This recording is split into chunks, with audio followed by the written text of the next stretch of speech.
Simbu and ஹன்சிகாவுடைய காதல் கதை ரொம்ப வேகமா ஆரம்பிச்சு ரொம்ப வேகமா முடிஞ்சிருச்சு. 2 பேரும் பேசி சமரசமா தான் முடிச்சுக்கிட்டாங்க அப்படின்ற செய்திகள் வெளியாச்சு. ஆனா ஒருத்தவங்க மாத்தி மாத்தி செஞ்சுக்கிற வேலையெல்லாம் பார்த்தா, இவங்க சமரசமா பேசி முடிச்ச மாதிரி தெரியல. 2 பேரும் சண்டை போட்டு பிரிஞ்ச மாதிரியே இருக்கு.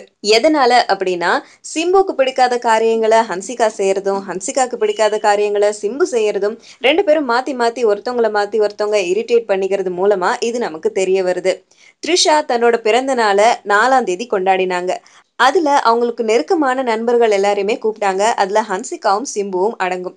சிம்பு வராரு அப்படிங்கிறதுக்காகவே ஹன்சிகா அந்த பார்ட்டிக்கு போகாம அவாய்ட் பண்ணியிருக்காங்க. அண்ட் இன்னொரு விஷயம் என்ன அப்படின்னு கேட்டா, வேணும்னே சிம்பு ஹன்சிகா ஜெயபிரதாவுடைய மகன் சித்தார்த்த காதலிக்கிறாங்க அப்படிங்கிற வதந்திகளை கிளப்பி விட்டுட்டு இருக்காராம்.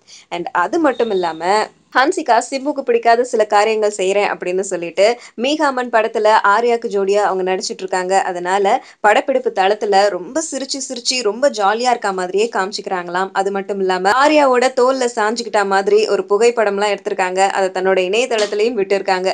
இது ரசிகர்களுக்காக கிடையாது, சிம்புக்காக தான் அப்படின்னு கோலிவுட் தரப்புல இருந்து எல்லாரும் சொல்றாங்க. ஸோ இது மூலமா 2 பேருமே சண்டை போட்டுட்டு பிரிஞ்சிருப்பாங்க அப்படிங்கிற அசம்ஷன் நமக்கு தோணுது.